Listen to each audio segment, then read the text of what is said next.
Well, the much talked about governance audit was in front of City Council at today's meeting. Council discussing some of the recommended changes and what to move on first. City Hall reporter Adam McVicker with more.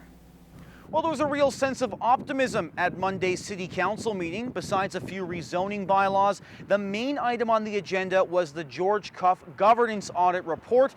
Now, Council says they will be moving forward on some of the recommendations, but they will not be making changes just for the sake of changing things. 16 recommendations in front of City Council. All were included in George Cuff's audit of City Hall.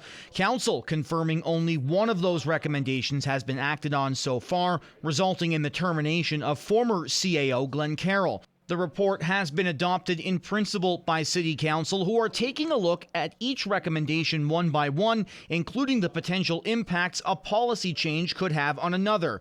A proposed governance model also in front of Council that would see the creation of 2 new committees aimed at setting priorities and easing the administrative backlog through council chambers. Officials hope to have something in place by April 24th. Administration has been directed to make some changes to procedure to align with some of those proposed changes. Also, Newcap News has learned that the city's Director of Strategies and Partnerships, Todd Corgel, has been let go.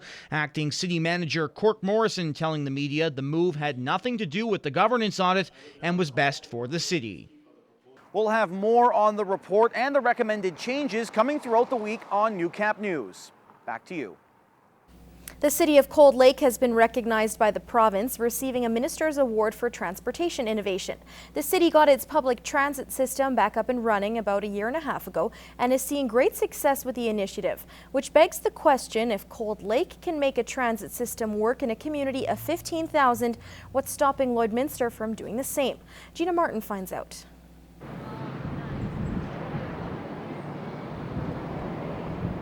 Once roaming the busy streets of Calgary, these buses now called Cold Lake home. So we ran with these old buses, a very simple route in Cold Lake, a north and a south loop, and they meet in the middle. It takes an hour if you want to go somewhere very far in the city of Cold Lake. But the sometimes lengthy trip isn't slowing ridership down. And it's been really well received. We got over 500 people a day use transit in Cold Lake. For a community of 15,000 people, that's pretty significant. Probably the biggest draw is the fact there is no fee to use the bus, but at what cost to the city? Council decided to have it heavily subsidized, and it is. It's about a $900,000 a year subsidy. Council reviews the subsidy every 6 months and have committed to keep the transit system free till at least June. So with all this success and attention, why hasn't this been a bigger project proposal in Lloydminster? A budget survey back in November shed some light on the matter. The input ranged from yes, we need it and we need it immediately to why would we need a busing system. Mayor Gerald Albers says right now the wastewater treatment plant project is top priority, but if the economy goes into an upswing, public transit may become a necessity to the border city. So I think that one thing that will likely come forward in due process and time with council is we will certainly look at it. I know the city has looked at the proposal in the past. It had a fairly healthy price tag to it. So for now, Lloydminster will not be exploring any transit options, while Cold Lake plans to continue to elevate its service with solar-powered transit shelters and 2 new buses this year. Gina Martin, Newcap News. Well, you may have heard of the International Men's March called Walk a Mile in Her Shoes, where mostly men put on red high heels and walk to raise awareness for sexual violence. Chantel Germo has more on the local effort. The Lloydminster Sexual Assault and Information Centre is hosting Walk a Mile in Her Shoes on May 11th. The awareness and fundraising will help local survivors of sexual abuse.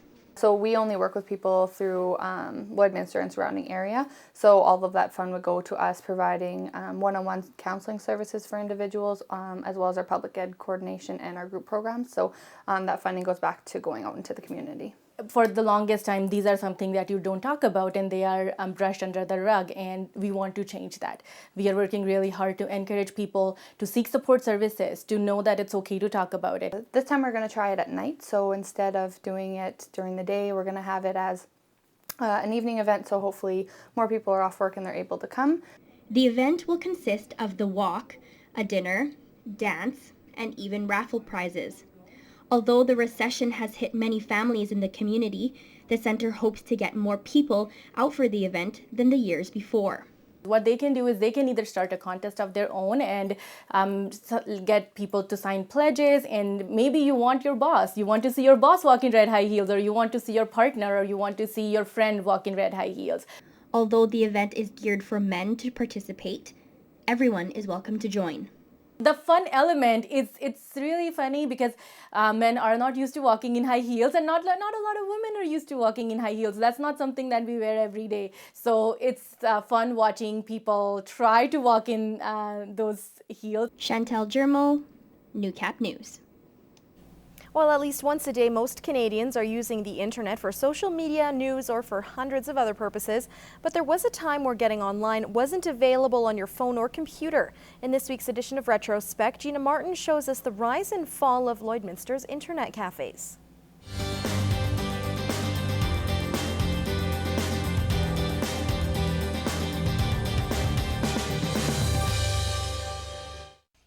Enjoying a cup of coffee has taken on a whole new meaning. Cappuccino Voltaire and Java Adventures are two local cafes that are moving with the times. A new trend is sweeping through the border city. Not only can you enjoy a cup of gourmet coffee, but you can search the internet while you're doing it. It is a very popular thing that is, catching on. And because there's so many people going on the internet, it's just another way of doing a socializing and, having a entertainment and good time. It's very popular. I think on Saturday we're taking bookings in advance and drop-ins as well, as long as the computer is available. And I think there was probably not more than 1/2 hour on Saturday that didn't have someone there. Cappuccino Voltaire opened its doors almost a year ago. So far, their internet terminal has been successful. Over 300 patrons signed up to use the internet in January alone. It meets a need for people who can't afford a $4,500 computer at home. They don't need to. We've recently started offering internet classes. Java Adventures just opened last Friday. They have 2 terminals available to the public and 2 more are on their way. So far it's been very positive. They really like the atmosphere. It's different. The younger kids, they really like it. We get a lot of the school kids at lunchtime, and it's been a very positive attitude towards it. 20 years later, the internet has certainly taken off. However, when it comes to internet cafes, they're now virtually non-existent in the border city. Now, the big reason behind this change is the fact that businesses like restaurants and hotels now offer Wi-Fi for free. But with so much ready access to the internet in public spaces, there may come the risk of exposing yourself to unwanted viruses or scams. Lifehacker recommends turning off your network discovery when out in public, along with your file and internet sharing. More tips can be found on lifehacker.com. That's all for Retrospect this week. I'm Gina Martin. This is Newcap Sports. Well, Rustlers Athletics celebrated a season of successes last week during the annual awards presentation, a season highlighted by the women's volleyball team winning ACAC National Gold. And providing an epilogue on that story was fifth-year libero Laura Popplestone, who was back in Lloydminster to say goodbye to her Rustler family one last time. Josh Ryan has more. And at the end of the day, we are able to look at each other and say, we put in the work. On a night celebrating Lakeland Athletics' many successes, it was fitting that the final word went to Laura Popplestone, an athlete who's seen it all in her 5 seasons as a Rustler. I felt like I could have probably talked for hours about how much Lakeland has done for me and impacted my life, but kind of just had to sum it up and go with what my heart was feeling like. Much of Popplestone's speech was about her team, and Rustlers Athletics as a whole represents family, something teammate Annika Koos agrees with. You could get mad at someone, but then it'd come back around and you'd be best friends the next day. And it just felt like everybody wanted to win. Popplestone's journey began with lessons she learned in her rookie season, where she played a key role in winning national silver in Lakeland's gym. I honestly was just trying to get by. I was trying to keep up with my team and contribute the best way that I could on the court. That translated into this season, where she brought a sense of calm off and on the court, leading to the program's first championship. You know what it takes, you know how special it is to get to that point, and it just makes it that much sweeter to go out that way. Just as Popplestone learned from veterans, so too did her teammates this season, when she wasn't there in the fall and when she returned after Christmas.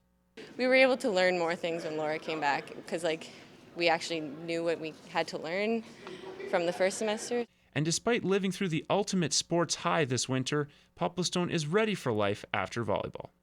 I'm going to miss it for sure, but it's time to move on and become an alumni and be able to watch these girls improve and be their biggest fan, cheer them on, and yeah, just continue to be proud of each and every one of them.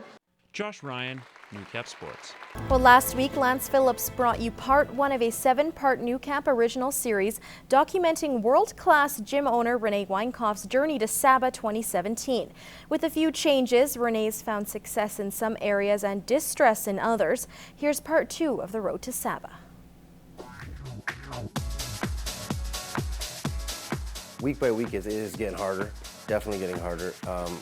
Kind of changing the methods of training now, like I've told you before, we're changing it up from the heavy weights and the dumbbells and stuff like that. We're changing it up to cable movements and more like high intensity, high reps, drop sets, stuff more or less just to get the pump in there and the blood flow in there more or less than to do any ripping or tearing. I'm going in with the mindset of winning. This is the best I've ever been, the strongest I've ever been, the most work I've ever put into it. And I mean, I am blessed with having the job of a personal trainer, so I got the time. We have a plan pretty much at 2 pounds a week for fat loss. We did have to intensify the cardio this week. We upped it to 45 minutes twice a day, and then about my 2 hour of weight training.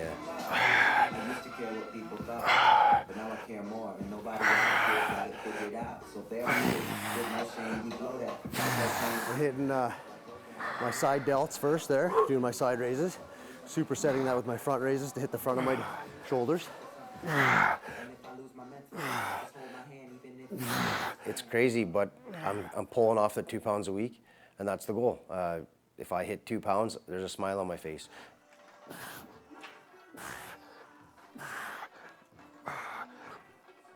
I went from going from about a 2 hour workout down to about an hour and a half. I'm trying to get it in as fast as I can, supersetting things, 2 muscle groups at a time. So from one exercise to the next, back and forth, back and forth. So instead of, doing a set and taking a break and talking and relaxing for a minute, then going back and doing it again, I'm just going from one exercise to the next, back and forth, back and forth, back and forth till I'm done. And I shaved off about a half hour of time. My energy is definitely at a low. All I take in right now for carbohydrates is half a cup of oatmeal in the morning, and I get 1 cup of rice a day. Energy levels are definitely low.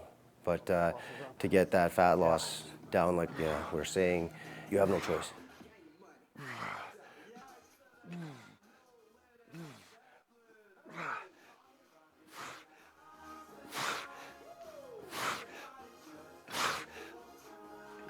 I'm here at 5 in the morning, and by noon, I'm done because my carbs stop at noon.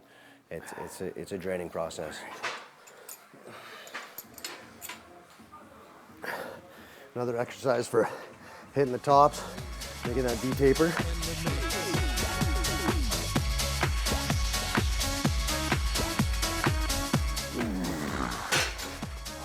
Be scared, be very scared. You ain't got what I got, and I'm coming to win, and just be glad that you get second place.